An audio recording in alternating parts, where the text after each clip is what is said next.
This is the podcast of the California Institute of Integral Studies, where we bring you conversations and lectures from our public program series, featuring world-renowned scholars, leaders, authors, artists, and thinkers. To make sure you never miss an episode of the CIIS Public Programs podcast, find us and subscribe on iTunes or on our website at ciis.edu/podcast.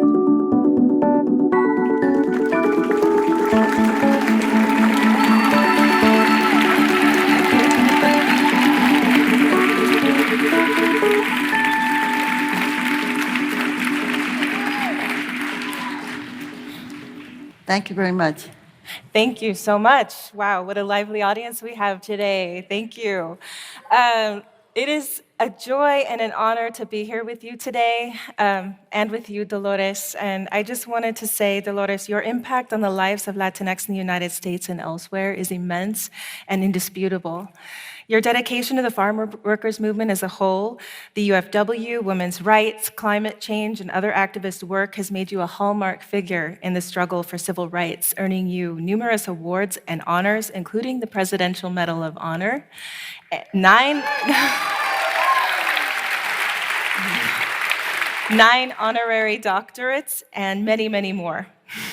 Many discussions of your legacy include your advocacy for the Latinx community during a time when women's voices, especially those of color, were not centered.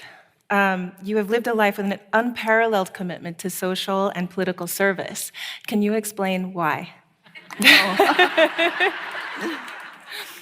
Well, I guess then, like today, there were just a lot of issues, a lot of people that were being discriminated, and I was very fortunate when I learned the basics of grassroots community organizing, that I knew that I had the tools that I could go out there and help people kind of challenge the issues that were affecting them.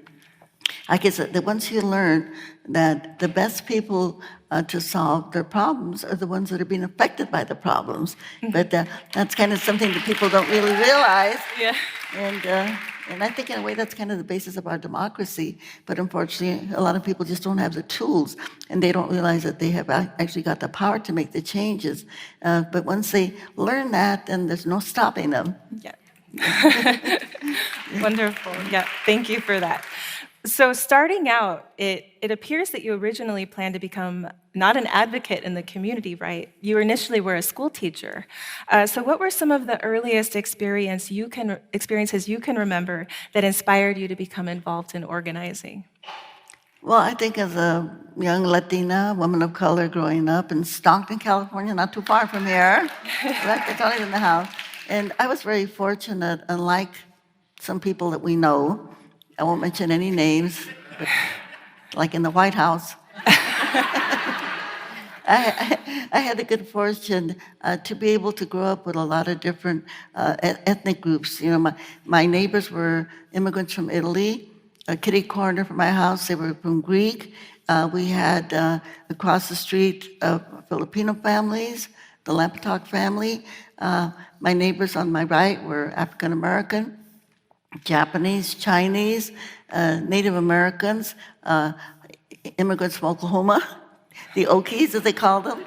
And we all grew up together, and it was really wonderful because, I think when you grow up with people of different ethnic groups, then there's no way in the world that you can hate somebody or be afraid of somebody because they happen to have a different color of skin or they speak a different language than you do.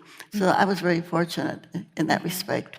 And I think growing up again, when we were so discriminated, especially in high school, not so much in elementary school, but in high school, there were these big divisions where you had the really rich kids, and then the really poor kids, the poor white kids, and the poor black kids, and the poor Latino kids, and the Asians, and you started really feeling that discrimination, and you had all of this anger, but there was nothing you could do about it. And then back there in the 50s, you kind of felt like it was something that that this is just the way it was, and there was no way that you could change it. So obviously, when I found out that you can change it, oh my God, it was like a whole new world. I felt like I found a pot of gold at the end of the rainbow. Yeah. Wonderful. So how did you find that pot of gold, or what led you to it? What inspired Well, it was actually in what we call a house meeting with a great organizer named Fred Ross Sr. And I know there's probably some people in the room that know about this man. If you don't, it's because he was such a great organizer that nobody knows who he is, right? Because he was, his whole goal was to develop leadership. And Cesar Chavez, of course, is one of the people, amongst many others, that Fred Ross Sr. Went into a community, organized people, found the leaders there, motivated them, the grassroots leaders. And so he's the one that taught us how to organize. And I call him my spiritual godfather, because he really gave us the kind of tools that we needed, that we could take those tools in to poor people, to farm workers, to others, to show that they had power and that they could make the changes that they needed to make. Wonderful. So I know what you're speaking about. So while in Stockton, you became a founding member of the Stockton chapter of the Community Service Organization, the CSO, in 1953. So what forces or influences caused you to get involved in the CSO? And how did you begin organizing for Latinos? Well, the CSO, the Community Service Organization, and they did have a chapter in Oakland, and I believe here in San Francisco in the 50s. And it was for Spanish-speaking people primarily, and getting people to register to vote, trying to fight the police brutality that existed then, and of course still now, but ways that we could really make a change. And we passed a lot of very significant legislation. I was fortunate to be the political director of that organization. And I kind of like to brag, because one of the bills that we passed back in 1963 was that if you were a citizen, that you could register another person to vote. Before that, you had to find a deputy registrar, you had to get deputized every year, and it was very hard to get people to register to vote. But when we passed that law in 1963, everybody could register to vote. And the reason I mention this is because in Texas, if people wonder what's wrong with Texas, that's what's wrong with Texas. People can't register to vote. They have the same voter registration laws in Texas that we had back here in the 50s and the 60s. And so I tell Beto O'Rourke and Julian Castro, get with it, okay? Do something in Texas. That's great. So how did unions form out of this? What led you to joining the union? Well, what actually happened, it was because of the Bracero Program, because they were bringing in thousands of people from Mexico to work in the fields. And of course, it was like slavery, really, because they didn't have any rights at all. They were living in miserable, miserable conditions.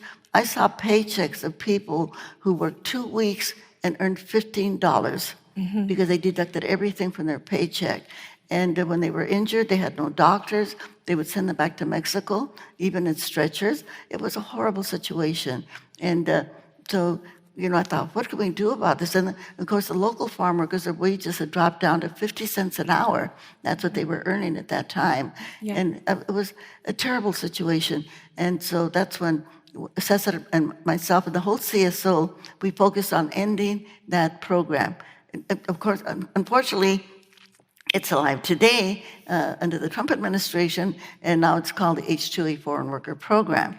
And again, they're trying to pass legislation that they would not have to pay the minimum wage. And so it was that motivation that said, well, what workers need, of course, is a union. This is what the workers need. And so Cesar and I talked about this, and we both tried to organize farm workers, and we turned them over to other labor organizations, but they kind of fell apart. So at that point, Cesar said, and he called me to his house one day, and we were both working in Los Angeles at that time, and he said, I need to have a talk with you. And I said, okay. And he said, we have to start a union. I said, what? I thought he was kidding. In fact, I started laughing. And then he said, no, if we do not do it, farm workers will never have a union. And so, but then he said in the next breath, but we will never see a national union in our lifetime. And I said, why, Cesar? He says, because the growers are too rich, they're too powerful, and they're too greedy, and they're too racist. And of course, that was true, what he said. Yeah.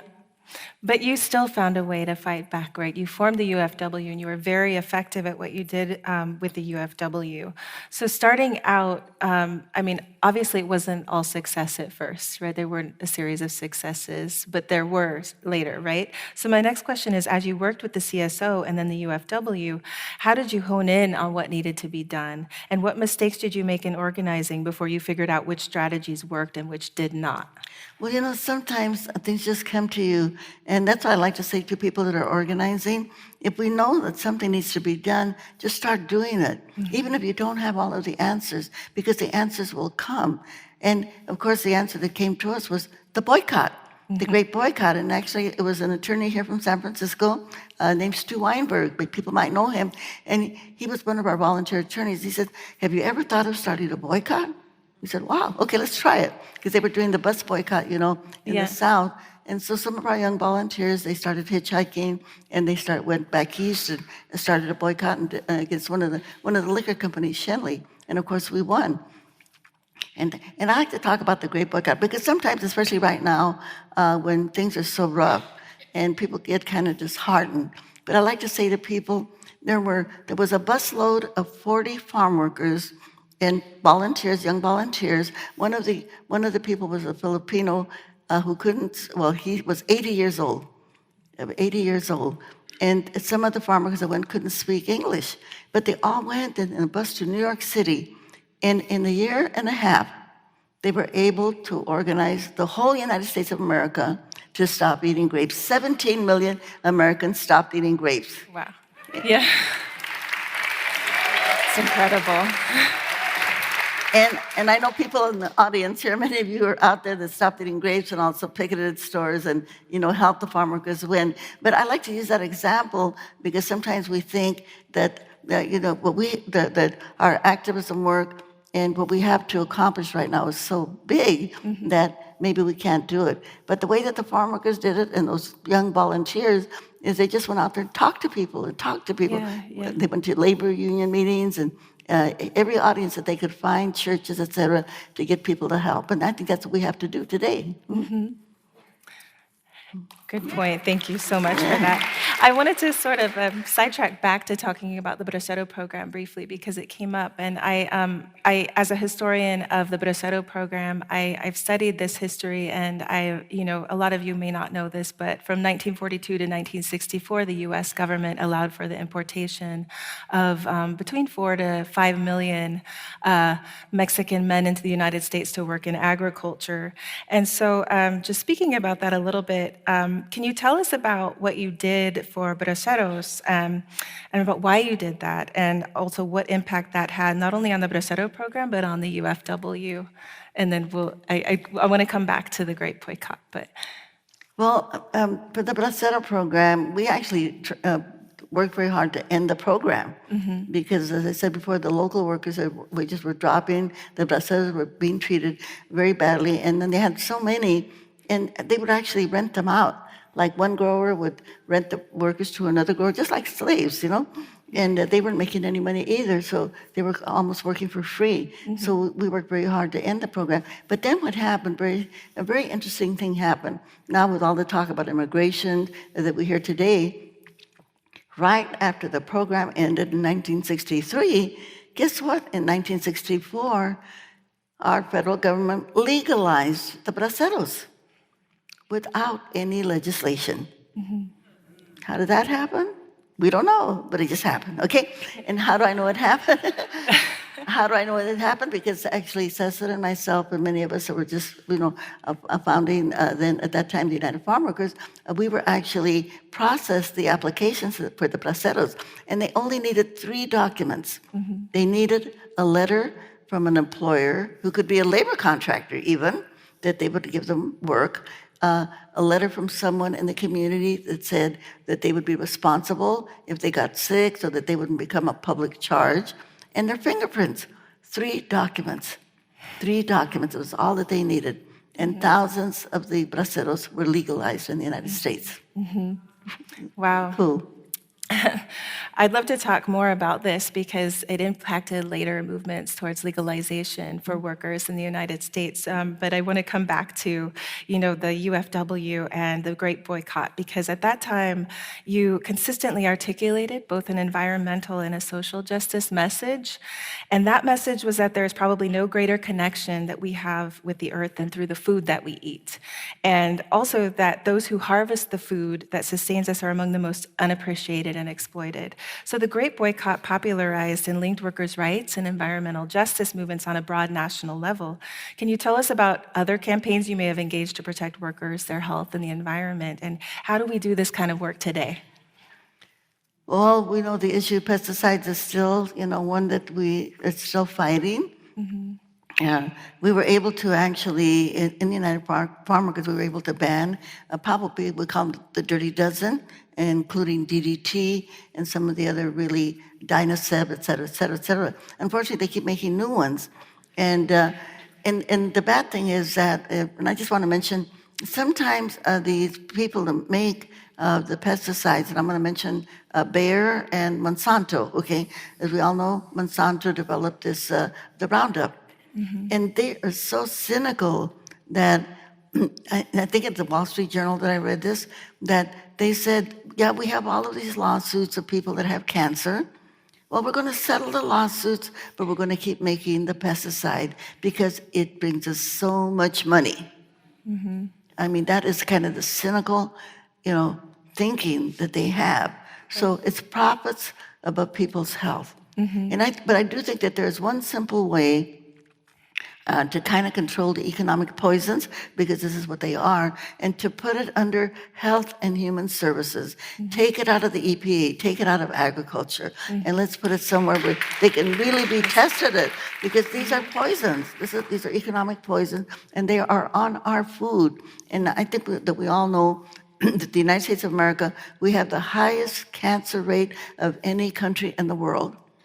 And so we can't just think about just the farm workers that get poisoned, farm worker children that have deformities when they're born, but we have to also think of the consumers because they are eating that food that is so contaminated. Yeah. And a lot of what you did actually end up to the organic foods movement that we think about today is so popular, right? It's interesting that a lot of people don't think about, well, this actually happened because of this Great Boycott, because it popularized it, right? It made it possible for people to start linking food to their bodies and what it does to their bodies based on the environment. So that was something I thought would bring up. So how do we continue that work? How do we make this move the EPA to the Department of Health Services? What kind of organizing work can we do? Well, I think a lot of it is just legislation. We have to elect people to Congress, elect people to our state legislatures that will support these initiatives. And we know that we support good people to get elected, but then we have to also stay on top of them, because they get pressured a lot from the more conservative lobbyists. And so if we're not there watching and putting the heat on them, they will go in the other direction. They'll go south on us. But we can make it happen. It's all about, again, people power, people getting involved. Just recently, and I think people might know this, but in this last session of the legislature, we passed a water bill to clean up all of the poisons in the water in California. And it's going to be about $1 billion. Wow. That's what's going to take of our tax dollars. But it took a decade to pass that bill. Took 12 years, Yeah. So, 10 years. But, when we think about that, we put a man on the moon, in less time than we cleaned up our drinking water. But it's going to happen now. It's going to happen now with Governor Gavin Newsom. Of course, he made it happen. Yeah. And all the people that advocated for it, of course. Yeah. Thank you so much for sharing that. So I'm going to sort of shift gears here and ask you a little bit about you've upheld and shown throughout your life that equal participation of women is vital to any movement or cause. Can you tell us about your shift to feminism and when you began to reevaluate your position as a woman in the movement? Well, I feel very strongly about that. I always thought I was a feminist because my mother was, she was a strong figure in our family, the dominant figure. She was a businesswoman and a single parent for a long time. and a leader in the community. But I hadn't really crossed that whole important path about the right to abortion, because as a Catholic, the way that I was raised, that abortion is a sin, right? Mm-hmm. So I ended up with 11 children.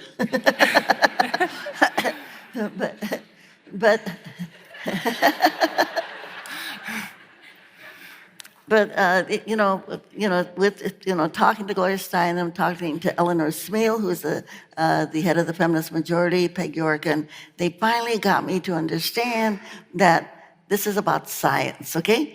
This is about science, and this is about women having control over their bodies. And if women do not have control, as we all know, the audience here, if women do not have the control over their bodies, they can't even control their own fates, their own careers. And that's really, really important. But I think now we have to go even further. And recently, I have been quoting Coretta Scott King, who said, "We will never have peace in the world until women take power," okay?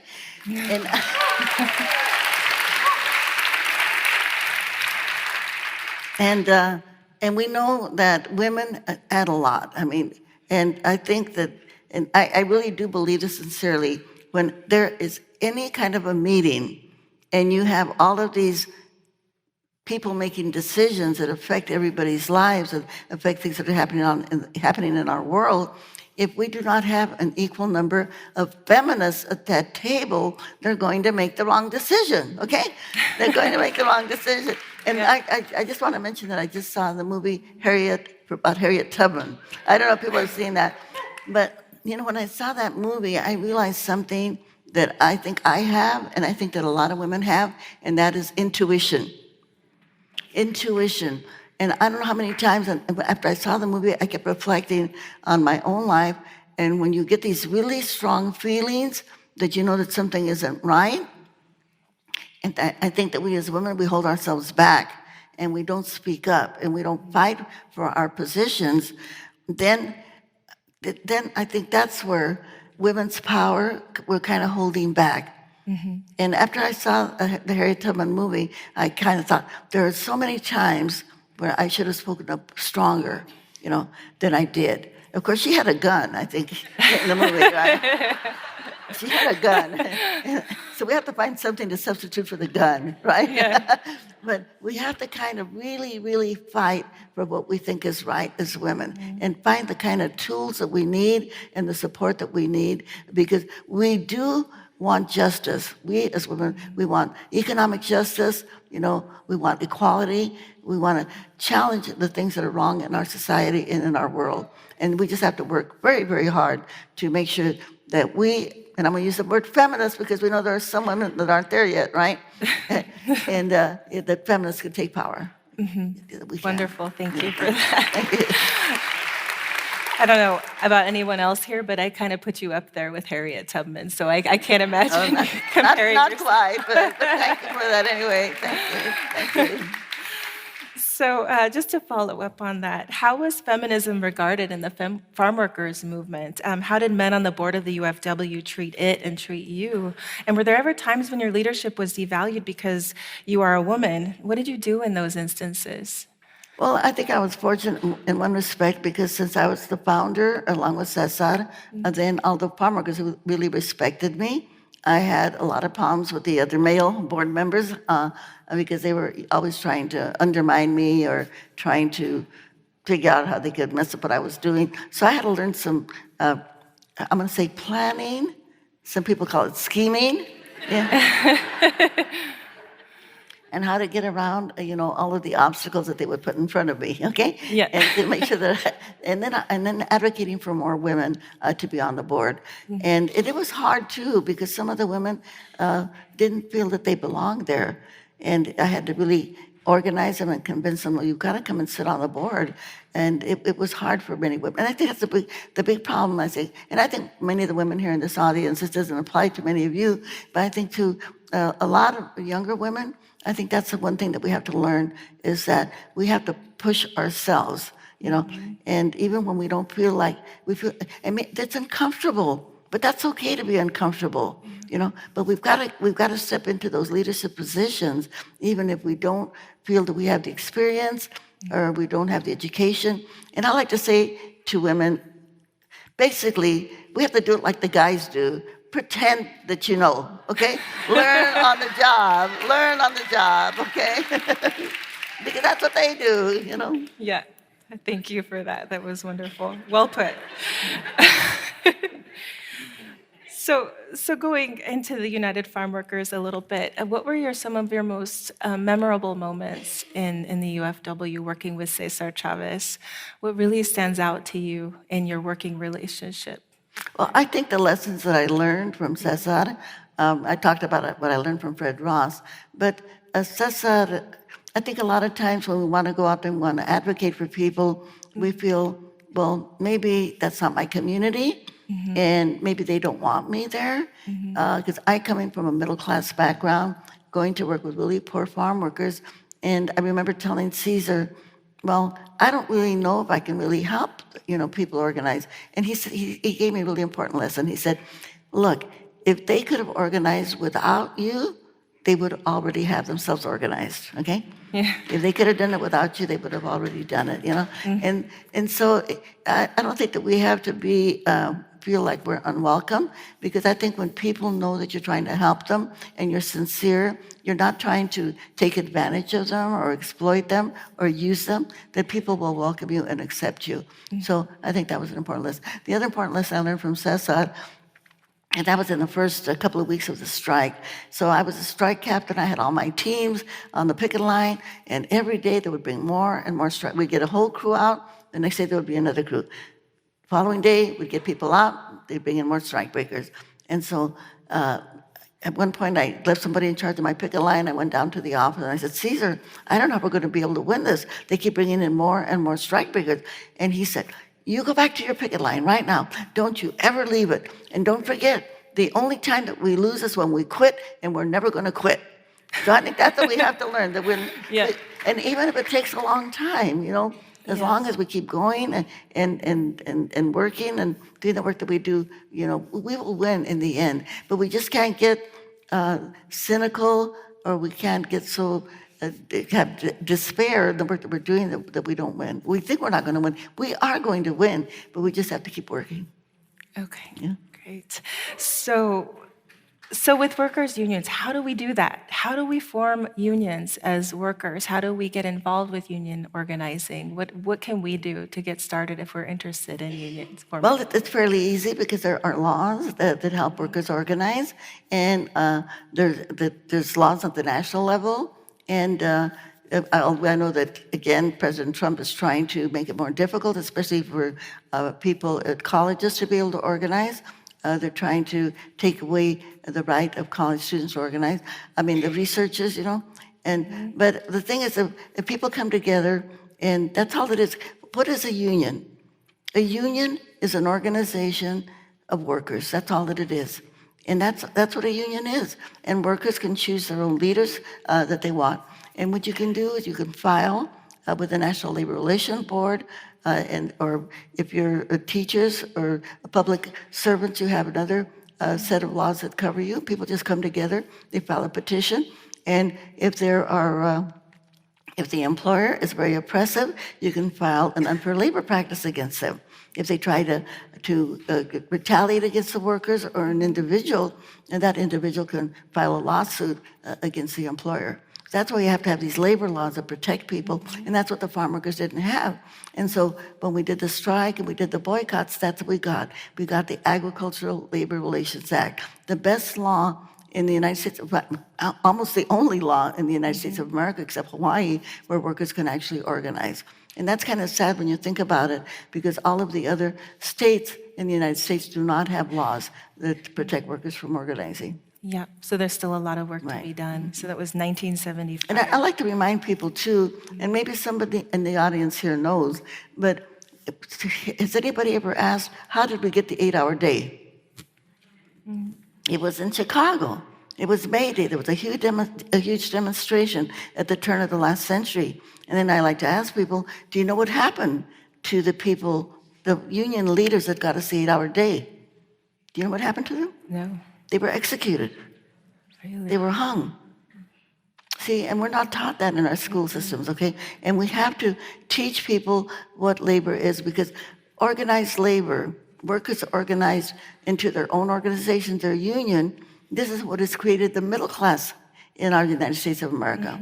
And if we don't have a middle class, we don't have a democracy. And so this whole push of trying to crush and destroy labor unions, you know, that is really, it's an impairment on our democracy. Great, thank you. So in the 1980s, you were the vice president of the United Farm Workers and their radio station. You continue to speak for a variety of causes, including advocating for a comprehensive immigration reform policy.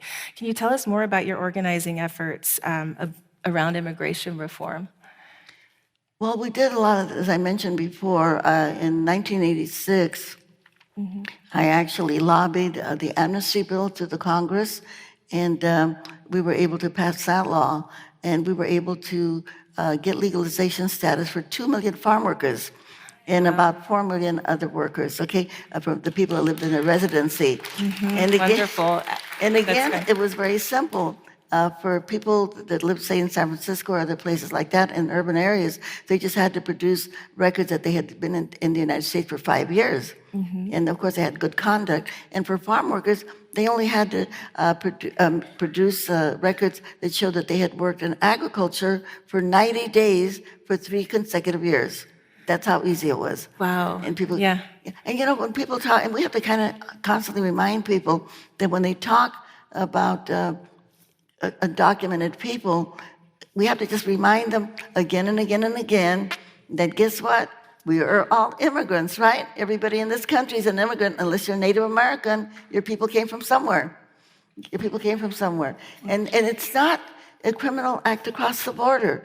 It's a civil violation, but they have made it a felony. They have made it a felony for people across the border. And you know what I'd like to say to people? I don't know if people remember that President Trump wanted to build a wall on the Colorado border. Well, I think he was looking at a map of 1847. And I would suggest to everybody, Google the map of the United States before 1847, and it's a shocker, because when you look at that map, you see a third of the United States was Mexico. A whole third of the United States. So when they tell us Latinos to go back where you came from, we have to say, we are where we came from, okay?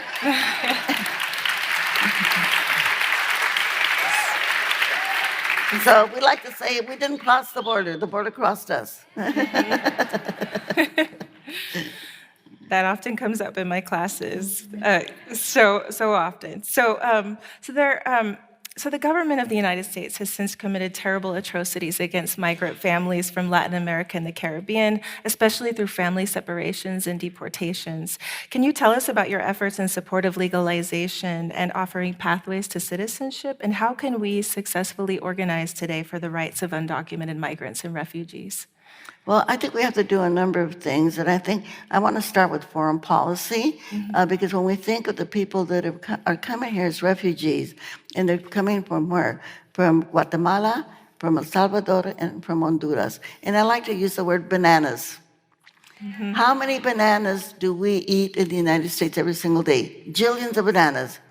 Does the money that we spend on bananas go to the people in Guatemala or El Salvador, you know? Or Honduras, no, it goes to Chiquita Banana. It goes to Dole Banana and the 50 banana companies. It does not go to the people that produce the bananas on their land, you know? And so we wonder why there is so much poverty there. And then when we talk about the escaping of terror from these gangs, how are those gangs created? Those are people that we deported to those countries, you know, especially El Salvador. You know, instead of getting these young people that were in gangs, that were having the issues that they had, instead of trying to reform them and trying to help them, no, we deported them, you know? And so now we have that situation that we have there. But we, as the United States of America, have got to be better neighbors and really help the countries south of the border to develop their own resources the way that we did with Japan and Germany after World War II. You know, our American tax dollars would help all of the corporations over there in both Japan like, Mitsubishi, who actually built the tanks that attacked American soldiers. We help those companies, be corporations, be able to get their economic strength again. But we've never done that with our neighbors to the south. And then I think we do need another comprehensive immigration reform, but the only way that we're going to get that, of course, is hopefully in our next elections. If we can elect a Congress and elect a president that will support that. But we have to change the way that we look. And when we think about it, goods cross borders, money crosses borders, but the people that create the goods, they can't cross the borders. So there's something wrong. We talk about a global world, a global economy, but that doesn't apply to the people, that are actually, often, producing the goods that are being exported everywhere. Right. So following up on that, how can we effectively combat racist anti-immigration sentiment in the era of Trump and its aftermath? There's one simple way that we can combat racism. Dr. Martin Luther King said that racism is an illness, that it's a sickness. And I think all of us can become healers. And there's one easy way to do that, and that is just to remember who we are. That we only have one human race, Homo sapiens, one human race. We have a lot of different ethnic groups, we have a lot of different cultures, a lot of different nationalities. But we have to remember that our human race began in Africa, went across the planet to Asia, came down through the Americas. People got a little bit lighter in skin. And then one of our tribes ended up in Europe, where it's really cold. And they kind of intermingled with the Neanderthals, and they lost the color, okay? Now, some of you have to go to the tanning salon or to the beach to get your color back. But if we can remember that we are all one human race, and we are Africans of different shades and colors, okay? And so we can say to the KKK, to the white nationalists, get over it, you're Africans. Enough already. And in fact, I would like to ask everybody in the audience, take the hand of the person next to you. Take the hand of the person next to you. So we are all related. So turn to the person next to you and say, hello, relative.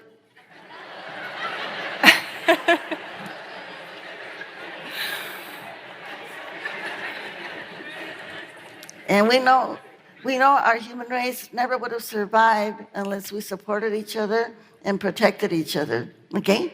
That's the only way that we survived. And so we have to really think about that and become part of the healers. And let's, at your dinner table for Thanksgiving, remind your family that we're all Africans.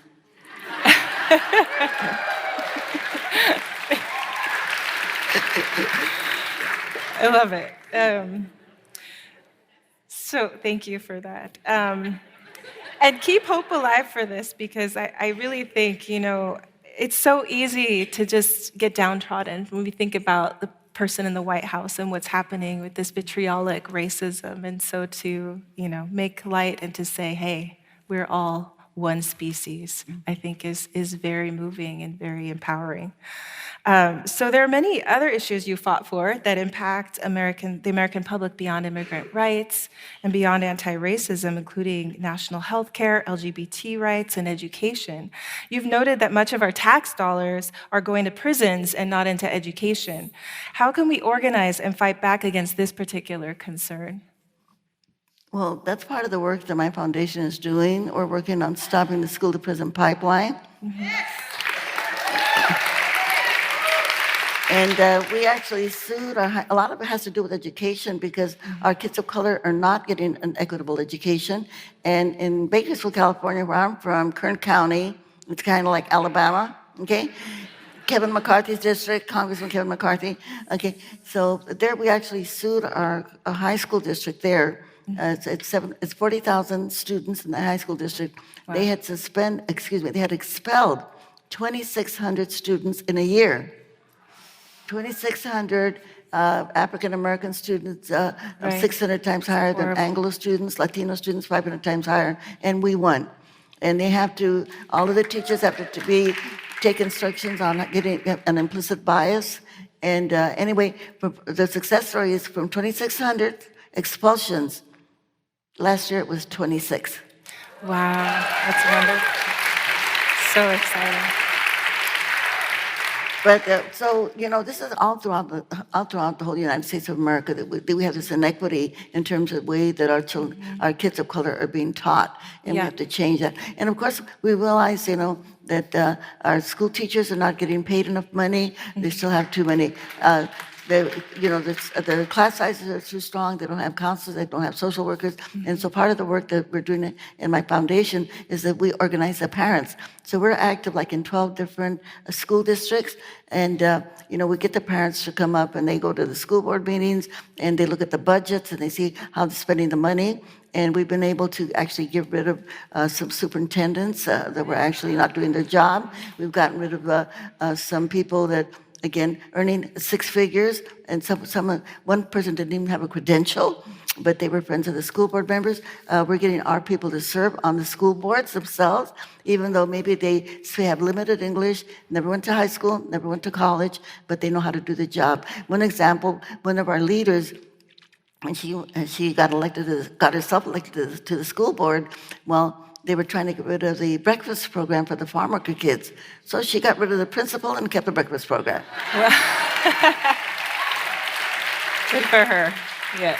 And the other thing that we're doing, and I'm sorry we don't have petitions here tonight, but we are getting signatures to pass a bond issue, not a bond issue, to pass a proposal on the 2020 November election. It's called Schools and Communities First. Schools and Communities First. And we hope when you see people gathering signatures, please sign that petition. We have to get 600,000 signatures, but it will bring in $12 billion into our school systems, okay? And where's that money going to come from?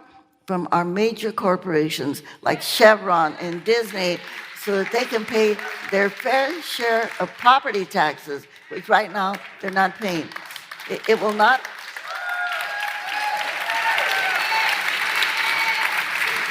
It will not affect homeowners. It will not affect homeowners. It will not affect small businesses. Any small business that is under $3 million, it will not affect them. It's only for the big guys. So people have to understand that. So the group that's always against taxes are going to be they're already sending a lot of letters out, especially to people of color, already trying to scare them into not voting for this measure. Okay. Schools and communities first. Okay, schools and communities first. We'll remember that. Thank you. And I'll share it with my students as well. Thank you. So in searching for a more expansive vision of activism in the United States, you've often found ways as well to commit to causes cross-racially, cross-ethnically. How have you done that work, and how can we organize together for universal equality and social justice? Well, I think we have to start with our educational system, and we have to start putting into our educational system, what the contributions of people of color have been, to build our country. I like to say that in our school books, we were not taught that the White House and the Congress were built by African slaves. Mm-hmm. Who knew that, right? And Native Americans, too, what we did to that population, and also what the contributions of immigrants have been. We've got to start teaching young men and young women that, men and women are equal from the time that they're like in kindergarten, so that girls never think that they have to be socialized to be accommodating and supportive and not think about themselves. But I think we can do a lot with our educational system, but we've got to, again, take control of the educational system itself and kind of teach the Howard Zinn history of the United States of America. That's what we have to teach. And start, start erasing all of the racism, the homophobia, all of the isms that we have in our society. Yeah. But we have to make democracy work, basically. Mm-hmm. Yeah. Well, as an educator and in Latinx studies, that is my primary motive, and so I appreciate you saying that. So in an interview recently, you said that the past revolution was a social revolution, but our future revolution should be an economic revolution. Could you explain more of what you mean and how we can make that happen? Well, we have to make it happen because I know a lot of our presidential candidates are talking about healthcare and how we should all have healthcare for all. And I know some say, well, how are we going to pay for it? Well, how do they pay for it in Scandinavia and in Europe, socialist countries over there? How do they pay where everybody has free healthcare? How do they pay for it in Cuba? Cuba's a little teeny country that has an economic boycott, but guess what? Everybody has healthcare. Everybody has a free college education in Cuba. So we are the richest country in the world, and we cannot continue the situation that we have now, where you have 1% of the wealthy families, the Waltons who own Walmart, okay? Friends don't let their friends shop at Walmart, okay? So the wealthy families own 50% of the wealth in our society, and if you add the wealthy families plus the wealthy corporations, 10% of them own 90% of the wealth. 90% of the wealth. So how can that be? And so we shouldn't ever think that there isn't enough money to pay for healthcare, for college education, for housing for people. How can we be the richest country in the world and have so many homeless people? Yeah. So these are the things that we have to eliminate. The wealth is there. And I like to quote Gandhi. Gandhi said, we have enough resources to fill the need. We will never have enough resources to fill the greed. There's never enough money for that. So that's what we have to work for. We have to, and we shouldn't think that we can't do it.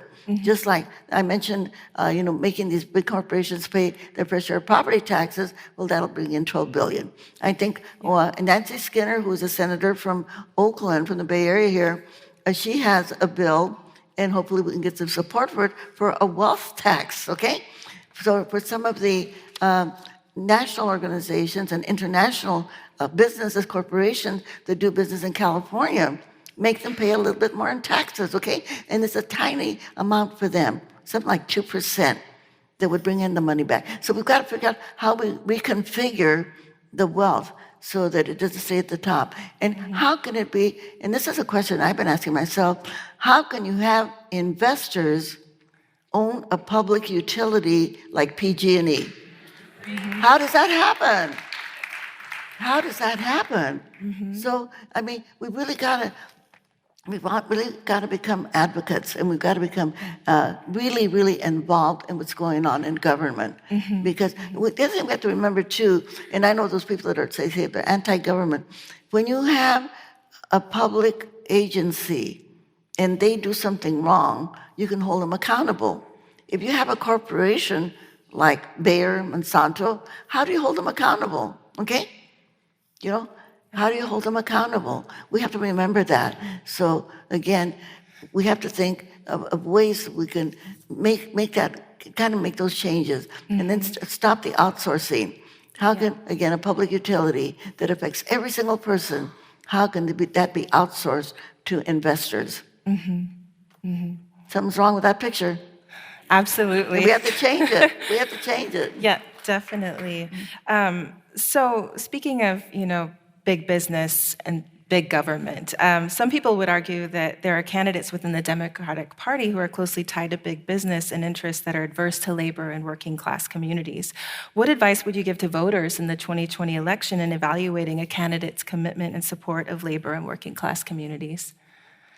Well, I think we have to try to elect candidates that are going to care for working people, support labor organizations, I think that's what we have to look for in our congressional candidates, and also at the local level also. Sometimes we forget about, the local level. I'm glad to say I'm going to announce that my son is running for Board of Supervisors, okay? And those local positions are also very, very important. So we just all, and I know sometimes I'm speaking to the choir here, because here in the Bay Area you do have that kind of activism, and you do have really good representation, unlike us in the Central Valley of California. But I think that's the way that we make it happen. And of course, some of us have to run for office out there, We have to make that happen also. Yes. Yeah, and I think with the Bay Area, though, the cost of living has gone up so high that it's almost a deterrent for people to become involved in organizing. So what would your advice be to, say, the average working class person who's working 40 hours a week, working 50 hours a week, 2 jobs? How would you tell them to get involved in organizing?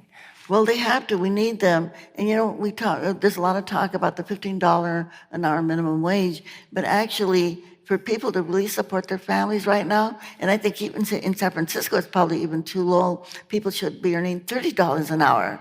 $30 an hour. Absolutely. And even that might be too low because I know like the housing here is unbelievably high. And we have to stop the gentrification because working people, they can't afford to live in San Francisco anymore. So that's got to change. And the only people that can, I think that's the one thing that we have to really understand, that we, the people, have got the power to change things and to enact policies that we need. That we just can't wait for somebody else to do it. We've got to have a voice. And you were talking about people that are working 2 jobs just to be able to meet their basic needs. And when people are working 2 jobs, or sometimes when people are in school, they've got all these issues, and they think, well, I just don't have time to get involved politically. But we have to get involved. And I like to say to people, when you become an activist, all of those issues that you have at home, all the problems that you have at home, guess what? They kind of take care of themselves, okay? And if you're being an activist, you don't have time to think about them, And it really helps you stay healthy and well. Great. Well, so now you are doing so much work with the Dolores Huerta Foundation. You cross the country engaging in campaigns and influencing legislation that supports equality and defends civil rights. So can you tell us a bit about the foundation? Why did you start it? What is it doing? And is there a way people can get involved to help? Well, I left the Farmworkers Union in 2002. And for those of you that saw the documentary, and if you haven't seen it, it was produced by Carlos Santana. It's called Dolores. But in the documentary, they dwell a lot on my not taking the leadership of the United Farm Workers. But when Cesar passed away, I was 63 years old. And I didn't know how long I was going to live, and I just felt that we had to pass on the baton to somebody younger. So I advocated for then President Arturo Rodriguez, who, by the way, has recently resigned, and the farm workers now has a woman leading the union named Teresa Romero, okay? Yeah. So that's good. That's good. But then I wanted to go back to grassroots organizing like we did with the community service organization and, kind of building that leadership that we need, because in every community there's a lot of innate leadership. It's not the usual people that you think about, but people that really want to go out there and do things and show them how to come together, how to fix what they need in their community. I mentioned this one lady that got herself elected to the school board. Well, she and her husband, Timoteo, her name is Leticia, her husband name is Timoteo, they wanted they didn't have a gymnasium for their middle school, and the pollution of the air in Kern County is so bad that kids couldn't go outside and play for recess or lunch, They had to stay in the classroom. So they actually went and petitioned, got the signatures, and they passed a bond issue. And they have a state-of-the-art gymnasium that they built for their community. And so these are the kind of issues that they take on. We have places down there where people don't have sidewalks, they don't have street lights, they're not attached to sewers. All of these different problems that people have. And of course, the educational system, as we mentioned before. So we go out there to all these communities, and I think it's like magic. It's like you go out there and you have some kind of magic dust, and you go to a community and you get the people together in house meetings the way that I was organized, the way Cesar was organized, and we have all these house meetings, then we bring people together, and guess what? The magic happens. They start, we get them together, they make a laundry list of the changes that they need. They have to prioritize 1 or 2 or 3 issues, then they have to do the work. They have to volunteer to make it happen. And it's really amazing. So right now we're actually in 5 different counties, or 4 different counties. We're in Kern, Tulare, and Fresno County in the Central Valley of California. And we just started organizing in the Antelope Valley because there, the educational situation, that the African American students in a town called California City, 81% 8 out of 10 Black students were being expelled and suspended from school. And when they would do something wrong, they would call the police department. They wouldn't call the parents. So each one of those kids had a record immediately, talking about stopping the school-to-prison pipeline, right? And so we're working up in that area also. And so in every community that we go to, we organize the people so that they are the ones that have to take on the issues. They're the ones that have to solve the problems, and that's where the leadership happens. So it's very exciting. And right now we're working on the census. Right, yes. Thank you. And I just want to say to people and ask people to volunteer also. In these hard-to-count communities, there is so much fear because of what the Trump administration did. When Trump came down that escalator attacking Mexicans, the deportations, and so a lot of the Latinos, especially people who are immigrants, or especially the undocumented, they are terrified to be counted. And we are going to have to talk to them and talk to them and talk to them and say, don't be afraid. There will be no question on citizenship on the census because our organization, we sued and we won. We sued Trump and we won. I love it. And so we have to say to people, don't be afraid. And the thing is that they have to understand every person that does not get counted, we lose every individual in California that does not get counted, we will lose $20,000 over a 10-year period for every person that does not get counted. Wow. I mean, it's going to be devastating. Not only will we lose millions of dollars, but also we will lose representation.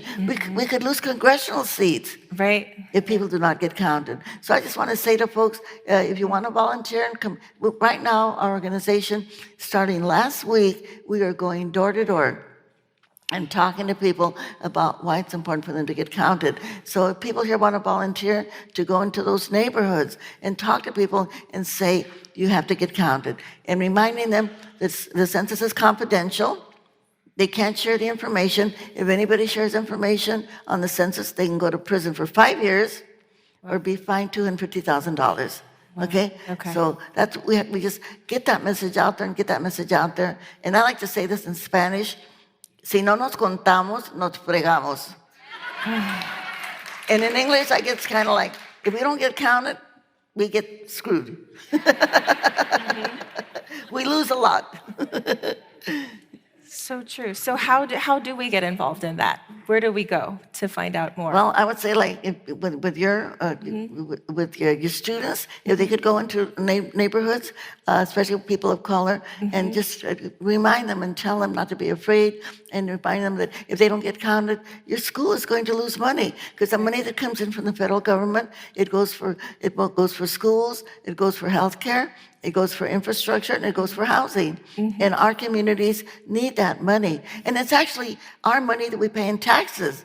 The federal government, they distribute, I guess, between $600 and $800 billion every year. And the money goes depending on how many people live in a community. So if we're not there, we're invisible, we don't get the money. The money will go to some other states. It won't come back to us. This is the money that we paid for in our income taxes and federal taxes that comes back to us. But we've got to be there for the money to come back. Great. Well, thank you for that important work, and I'm so happy to hear of your successes. Thank you. And I know the audience is as well. So one question I had, and kind of wrapping up, because we're running out of time. So you're 89 years old.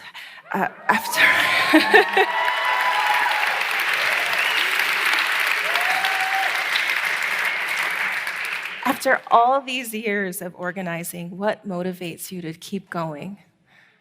Well, it's like I said, I think I just want to share the story of empowerment with people, just reminding them that we have the power and that we can make the changes that need to be made. And the one thing that, when we organized the farm workers, people would say to us, well, how do you get these poor people that aren't citizens, there are many of them that don't speak English? How can you get them to be involved? And the main thing we have to say to people is you have power. We have power. Every single one of us has power, but the power is in your person. And this is all that you need. But you've got to come together with others, and you've got to take direct action. Otherwise, we can't make any changes. And I think that's the one thing that we just have to instill into people to make them understand that. Yeah. And not to be afraid to act on their power, especially women, not to be afraid to act on our power. You know. Excellent. And you know, in the documentary, and I think we have copies of it outside if people want to buy it, but in the documentary, Robert Kennedy, just before he gets assassinated, he says, we have obligations and responsibilities to our fellow citizens. So we have obligations and responsibilities to our fellow citizens. And when we think about who are our fellow citizens, you know, they're immigrants, they're homeless people, you know, the people that we need to reach out to get them to become involved, become advocates, you know. We have that responsibility. And if we want to be part of the healers, and again, going back to Harriet Tubman, you know, she fought for the abolition of slavery. Well, we can fight for the abolition of racism, sexism, homophobia, right? You know, all the, you know, the things that we have to do to preserve our planet, we can do that, you know. The abolition of ignorance. Yeah, absolutely, 100%. Excellent. So you have led a tremendous life of activism and organizing. What message do you have for young people who want to enter a life of social service today? Well, I hope that we can get everybody, especially our young people. We know that young people right now, they are kind of leading the path, you might say the vanguard, the young people that are fighting to get rid of guns in our society. Yeah. You know, so I like to say to young people, they talk about them being the future. No, they are the present. Because they are the present, and they have the energy, of course, that a lot of us older folks sometimes we don't have, you know, so they can definitely make a difference. And not to be afraid. I think the one thing that holds everybody back is just fear.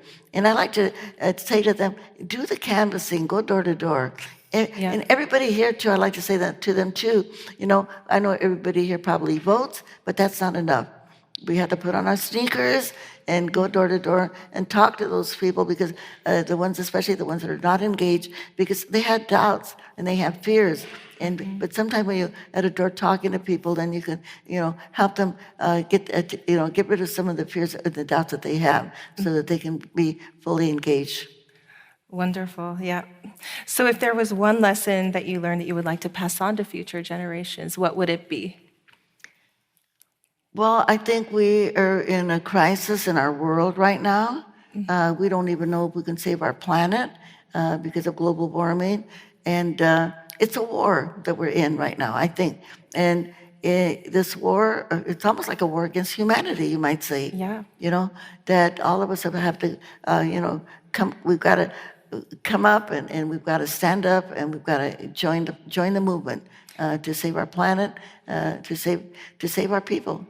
Everybody's people. We can do it, yeah. Absolutely, yeah. And we can do it by voting. It's simple. What was that? And we can do it by voting. Yes, coming back to that, yep, circling around always. Well, Dolores, it has been a pleasure and an honor to speak with you. Thank you. I'd like to give a big thank you to the audience for meeting with us.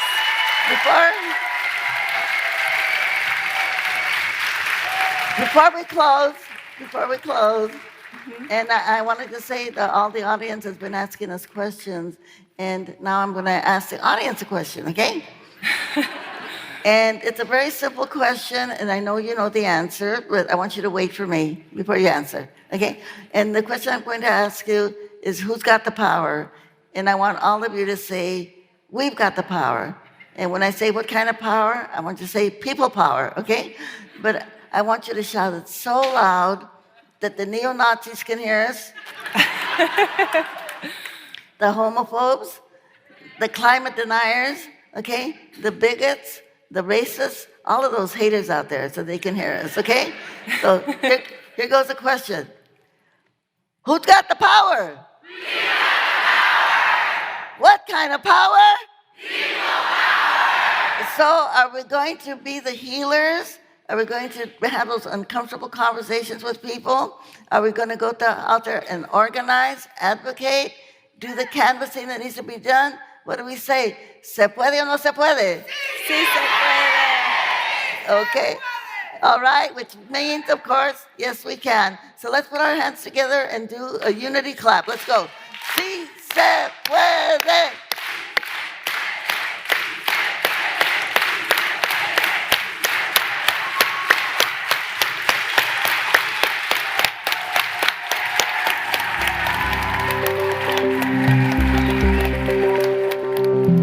You've been listening to the podcast for CIIS Public Programs and Performances. Audio production was supervised by Lyle Barrere at Desired Effect. If you liked what you heard, you can subscribe on iTunes or visit our website, ciis.edu/podcast.